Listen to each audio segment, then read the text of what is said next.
Hey guys, what's going on? So this is the last video in the set of videos where we cover each of the covenants and, I give my assessment on how they feel and look in PvP.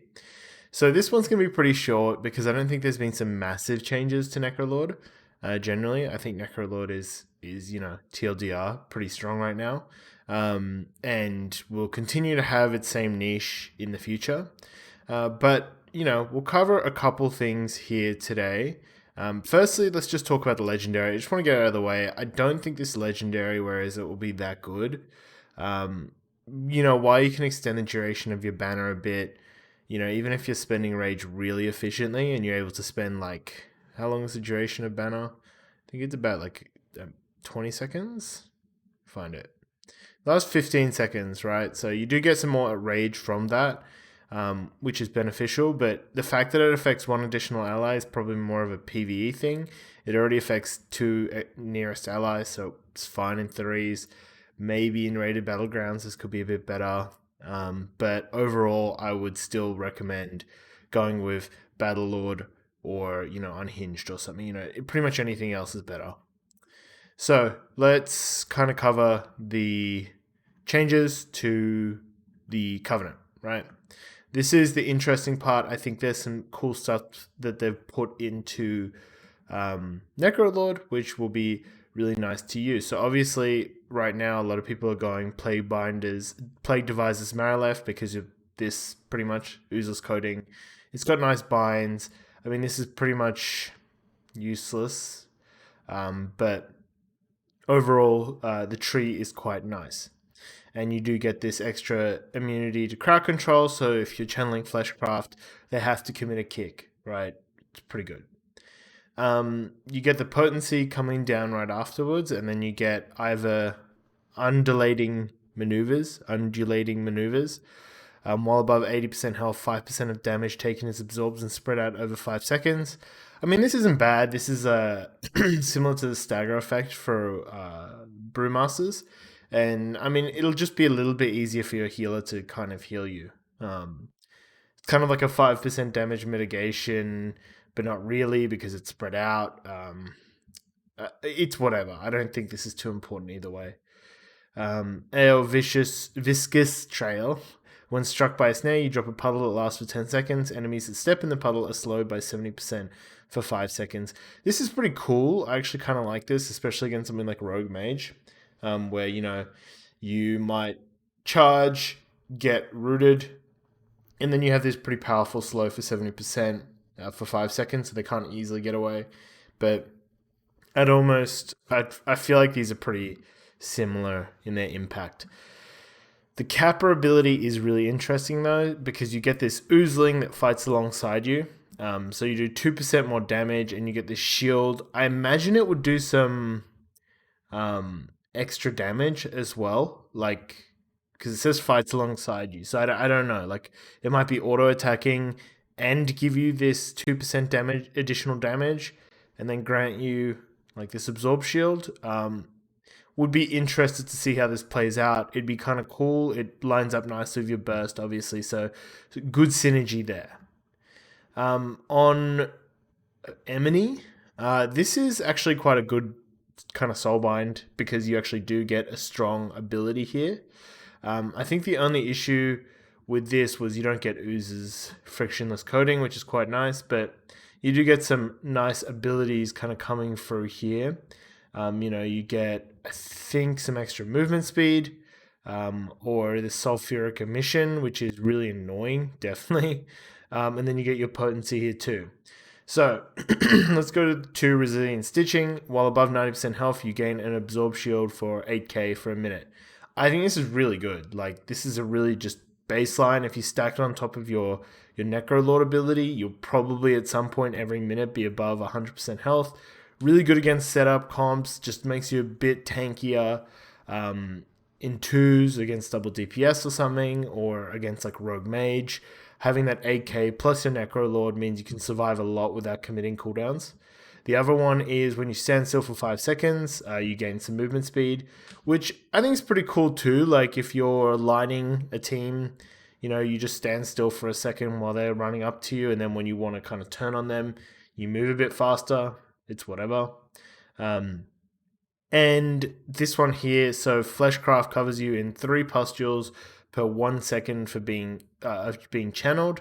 And taking damage pops a pustule, dealing 1.8k damage, and then healing for 1.1k roughly.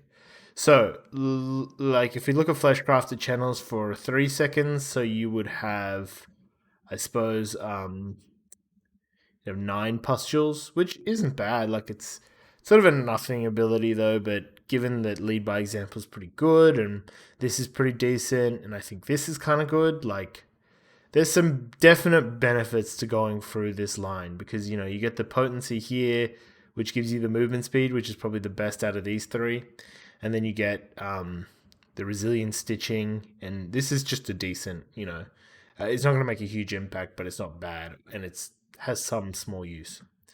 The last one, which is Forgeborn Reveries, which was the Bonesmith Hyamir. So this was, you get pretty much 3% extra strength. Sorry, I'm just dying here. I think this was always pretty decent. Like, it wasn't the best, but you might consider it in the future. If we look at the abilities you get 5% more health when 3 or more enemies are nearby. Not really good. It depends how close nearby is. If it's like 140 yards or something, then it's just having a base 5% more HP in threes. That's not bad. Damaging an enemy above 90% grants you 152 mastery for 5 seconds up to 5 stacks.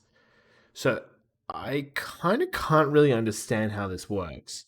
So does that mean that you could get like 700 mastery if you hit something above 90% health? Like, if you like, or is it the time that's stacking? Because that could be really interesting, especially if you're cleaving.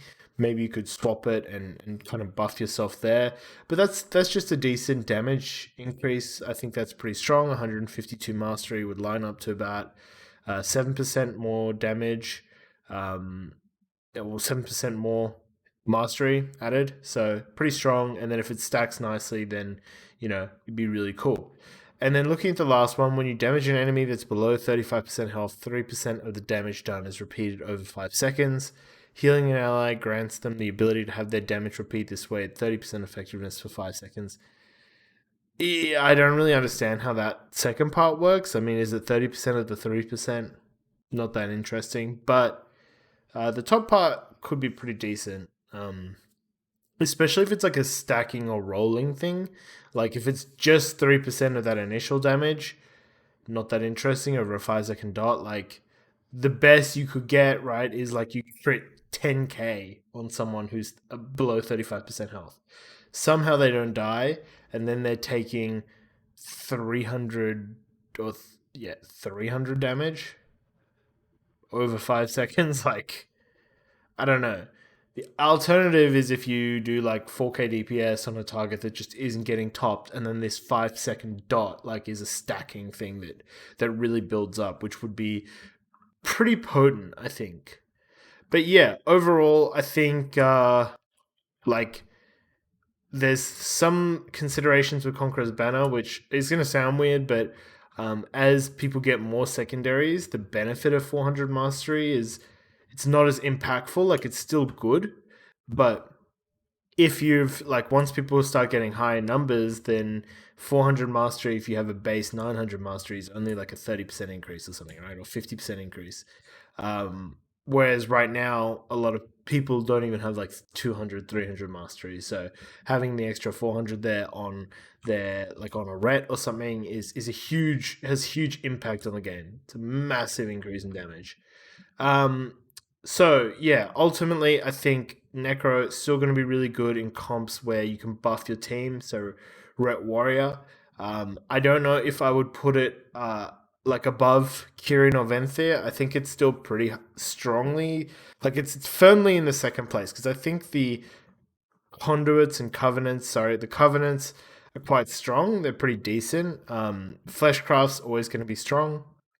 Base 40% damage, 40% of your maximum health. which just gets better as you get more and more health pools and the game slows down, which it tends to do as expansions go on sometimes. So I would say if you are a Necrolord, you know, don't stress. I don't think you guys are getting nerfed at all. I don't think anything bad's gonna happen. But I think maybe Kyrian and Venthir. I think Venthir sort of stays the same, but Kyrian's moving up. We're gonna do a whole video breaking down, which ones I think you should play. Um, how I view each of the covenants, and then comps you should be looking at next, and just kind of just evaluating and summarizing all of this because these were a lot of videos here. So let me know if you like this type of content, kind of breaking the new changes down.